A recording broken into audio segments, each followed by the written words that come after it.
Greetings to you today and welcome to our daily Devo for Tuesday, June the 25th today. And quite the weather change we had yesterday, was it not? Down cool temperatures. It almost got a little chilly with the when the wind blew, but thankful for the cool down for sure. Not complaining at all. Today's devotion is entitled The Needy. The Needy. It comes from Charles Dickens' work, The Life and Adventures of Nicholas Nickleby. Mr. Squeers had before him a small measure of coffee, a plate of hot toast, and a cold round of beef. But he was at that moment intent on preparing breakfast for the little boys. Conquer your passions, boys, and don't be eager after victuals. As he uttered this, Mr. Squeers took a large bite out of the cold beef and recognized Nicholas. "Sit down, Mr. Nickleby," said Squeers. "Here we are, a-breakfasting, you see." Nicholas did not see that anybody was breakfasting except Mr. Squeers. "Ah," said that gentleman, smacking his lips, "think of the many beggars and orphans in the streets that would be glad of this milk. Little boys, a shocking thing, hunger, isn't it, Mr. Nickleby?" "Very shocking, sir," said Nicholas. "When I say number one," pursued Mr. Squeers, putting the mug before the children, "the boy on the left may take a drink. And when I say number two, the boy next to him will go in. And so till we come to number five, which is the last boy. Are you ready?"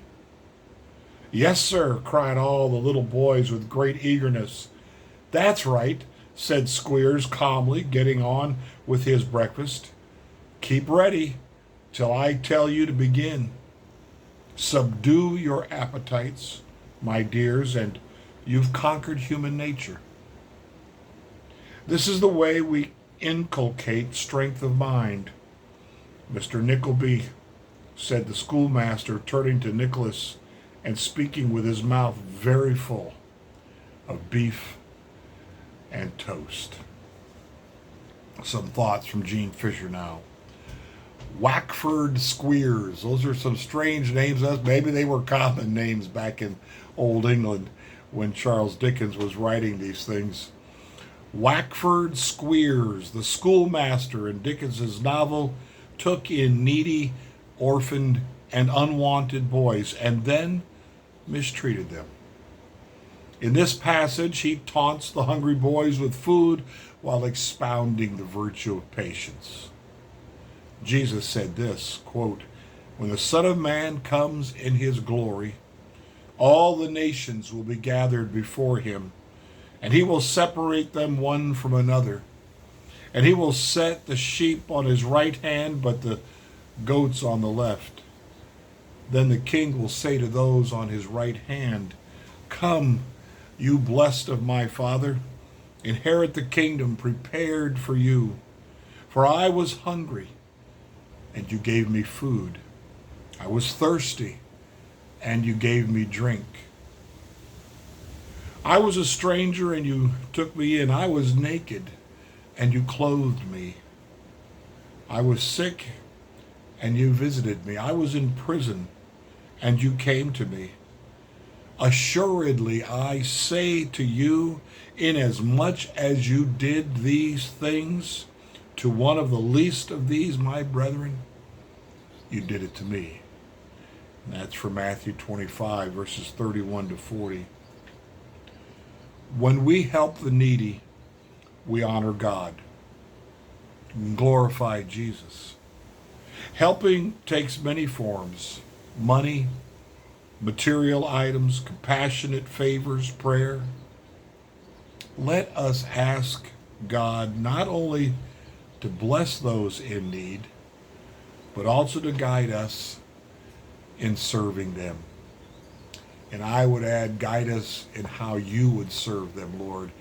Help us to be like you in duplicating, replicating your love and mercy and grace. Psalm 140, verse 12.